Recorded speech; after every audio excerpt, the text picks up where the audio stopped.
चिकड़पल्ली गांव में चंद्रिका हरिता नाम के दो बहन रहते थे। शादी के उम्र में आए दोनों को भी शादियां नहीं होते। उससे दोनों मिलके उस गांव के पूरब दिशा में रही पहाड़ पर देवी माता के मंदिर जाने लगे। वहां बहुत प्रशांत वातावरण रहता है। भक्तों का आना जाना कम होने पर मंदिर के चारों ओर वातावरण उनको बहुत पसंद आता है। देवी माता के सामने खड़े होकर प्रार्थना करने लगते हैं। माँ, बड़ी हुई लड़की को शादी का बंधन और एक जिंदगी है। मुझे वो भाग्य प्रदान करना माता। मेरे इस जन्म को परमार्थ देना।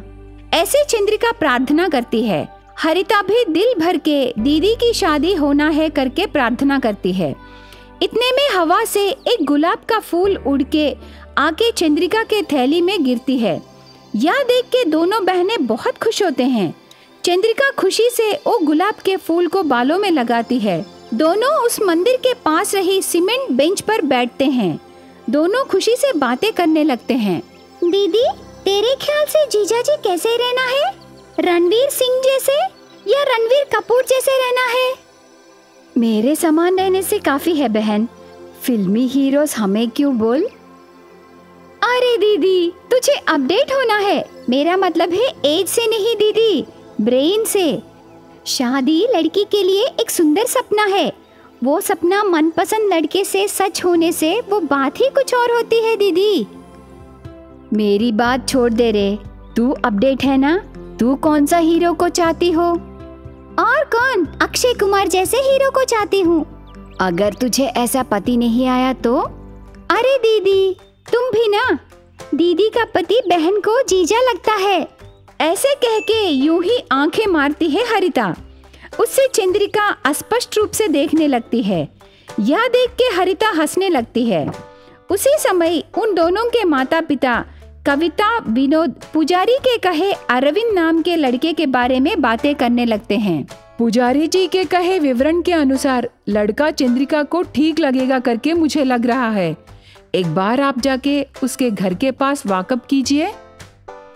ठीक है कविता, कोई और बोलने से अच्छा है हम जाके पूछताछ करें। मैं जाके पता लगा के आऊंगा। ऐसे कह के अरविंद के विवरण लेके घर से निकलता है। ऐसे दिन बीतते गए। अरविंद उसके माता पिता राघवा शांति को भी चंद्रिका पसंद आती है। चंद्रिका के माता पिता कविता विनोद को भी अरविंद और उसका परिवार पसंद आने पर शादी करने को मान जाते हैं। धूमधाम से अरविंद और चंद्रिका की शादी होती है। खुशियों के आंसुओं से लड़की को ससुराल भेजते हैं। चंद्रिका ससुराल के घर परिवार बसाने आती है। चंद्रिका उसके सास ससुर को माता पिता के समान प्यार से देखभाल करने लगी।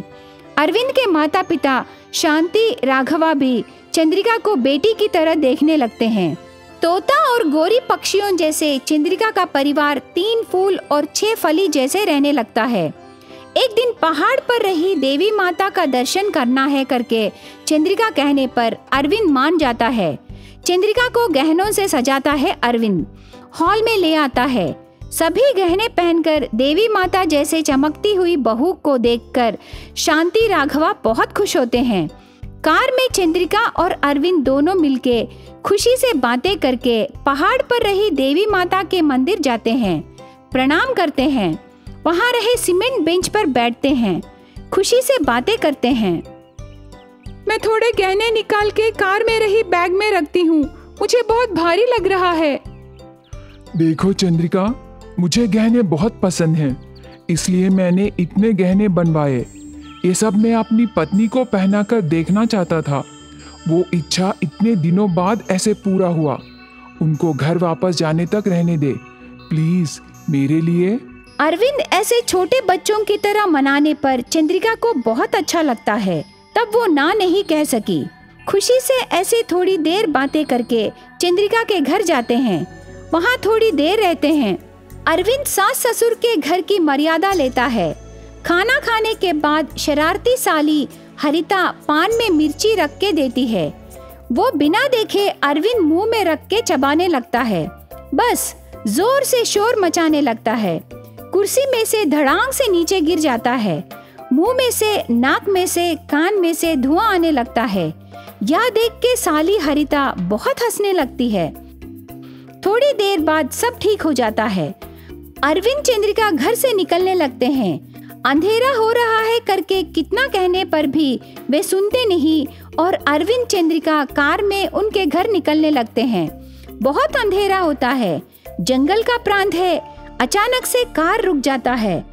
उस रास्ते में और एक कार में जा रहे दो चोर अकेले रहे अरविंद और चंद्रिका पर वार करके अरविंद को मार के चंद्रिका को कार में चढ़ा के लेके चले जाते हैं। अगले दिन अरविंद होश में आकर उसके घर में रहता है। जो हुआ वो पूरा विषय सबको बता के दुखी होने लगता है अरविंद। सभी के दिल में आ रही प्रश्न है चंद्रिका क्या हुआ करके, वो चोर उसे उठा के लेके क्या किए होंगे करके। इस बीच समय में न्यूज़ में अनाथ लाश मिला करके कहीं नहीं बोले। गहने लेके चंद्रिका को मार डाल के मूसी नदी में फेंक दिए क्या? ऐसे सबके दिल में बिना जवाब के प्रश्न बाकी हैं। चंद्रिका के बिना अरविंद दुख होके बिस्तर पर पड़ जाता है। हरिता पास रह के उसकी सेवा करके अरविंद को फिर से मामूली मानव जैसे बनाती है। इस तरह दिन बीतते गए। धीरे धीरे चंद्रिका मर गई होगी करके सब हजम करके अरविंद हरिता की शादी करने को सोचते हैं। एक दिन सब मिलके शादी तय करते समय सर को पट्टी बांधकर चंद्रिका मायके के घर आती है। सबके चेहरों में चंद्रिका वापस आने की खुशी कहीं भी दिखाई नहीं देती। वहाँ जो हो रहा है वो कार्यक्रम पूरा चंद्रिका को समझ में आता है, पर अरविंद चंद्रिका को देख के खुश होता है। चंद्रिका, ऐसे कह के भागता हुआ आके चंद्रिका को गले लगाता है। चंद्रिका भी बहुत खुश होती है, पूरा विषय उनको बताती है। उसके बाद और एक हफ्ता वहीं रह के चोट कम होने के बाद वापस घर जाने को सोचते हैं। हरिता को चंद्रिका घर वापस आने पर गुस्सा लगता है, पर बाद में पूरा समझकर अरविंद चंद्रिका को मिलाती है। रामपल्ली नाम के शहर में एक घर में चंद्रिका और शिरीषा नाम के दो सौतेली बहनें रहते थे। दोनों 10th क्लास एग्जाम्स लिख के रिजल्ट्स के लिए वेट करते समय एक दिन रिजल्ट्स आते हैं। चंद्रिका इधर मंडल में और उधर स्कूल में फर्स्ट आती है, पर शिरीषा जस्ट पास मार्क से पास होती है। गाड़ी में फल बेच के आए उनके पिता दामोदर के पास जाके खुशी से चंद्रिका ऐसे कहने लगी, पापा पापा, मैं स्कूल में ही नहीं बल्कि इस मंडल में ही फर्स्ट आई पापा। ऐसे चंद्रिका कहती है। वो बात सुन के बेटी के चेहरे में खिलती हुई खुशी को देख के खुश होता है उसका पिता दामोदर। ये बहुत खुशी की बात है बेटी, तू मेरी सोना है सोना। अभी तेरी बहन शिरीषा के मार्क्स देखते हैं। शिरीषा, तेरे मार्क्स बताना बेटी। ऐसे कह के शिरीषा के मार्क्स पूछता है पिता दामोदर। पास मार्क्स से पास हुई पापा, मैं क्या करूं? मेरी दूसरी बेटी को नाक पर ही रहेगा गुस्सा। दूसरी बेटी क्या पापा? दूसरी बेटी? क्या आप प्यार से छोटी बेटी कह सकते हो ना? आपका प्यार पूरा इस पहली बेटी को ही क्या? देखो बेटी, तुम दोनों को प्यार करने का अंतर तेरी माँ के प्यार में रहेगा, इस पापा के प्यार में नहीं रहेगा। दीदी का सेंटर बहुत लूज था पापा, इसलिए वो बुक्स देख के लिख दी और बंडल में फर्स्ट आई। लेकिन मेरा एग्जाम सेंटर वैसे नहीं है, मुंह मोड़ने से मुंह तोड़ के हाथ में दे देते थे। ऐसे कह के शिरीषा और उसकी माँ गुस्से से बेडरूम के अंदर चले जाते हैं। ये देख के दामोदर और चंद्रिका दोनों दुखी होते हैं। पापा, क्यों मौसी मुझे पसंद नहीं करती? वो तेरी सौतेली माँ है ना बेटी। ऐसे कह के चंद्रिका को मनाने लगता है दामोदर। बेडरूम में रही शिरीषा उसकी माँ से बातें करके चंद्रिका के ऊपर एक षड्यंत्र रचाती है। ये सौतेली माँ पार्वती को चंद्रिका बिल्कुल पसंद नहीं आती। किसी न किसी विषय में उसे मार के डांट के उसके इशारों पर रखती है। उसकी बेटी शिरीषा कॉलेज को जाती है, चंद्रिका को घर की काम वाली बना देती है, उसे सांस भी लेने नहीं देती और काम करवाती रहती है। एक दिन बाजार जाके सब्जियां लेके घर आती है चंद्रिका। हॉल में लकड़ी हाथ में लेके खड़ी रहती है सौतेली माँ पार्वती। चंद्रिका उसे देख के डर जाती है। कहाँ कहाँ घूम के आ रही है रे? दूसरी गली में रहे बाजार जाने के लिए इतना समय चाहिए क्या? बताना कहाँ कहाँ गई, किस बेकार काम करने गई। पैदल जाने से सिर्फ 10 मिनट लगेंगे, आधे घंटे में सारी सब्जियां ले सकते हैं, लेकिन तुझे जाके 1 घंटा हो रहा है।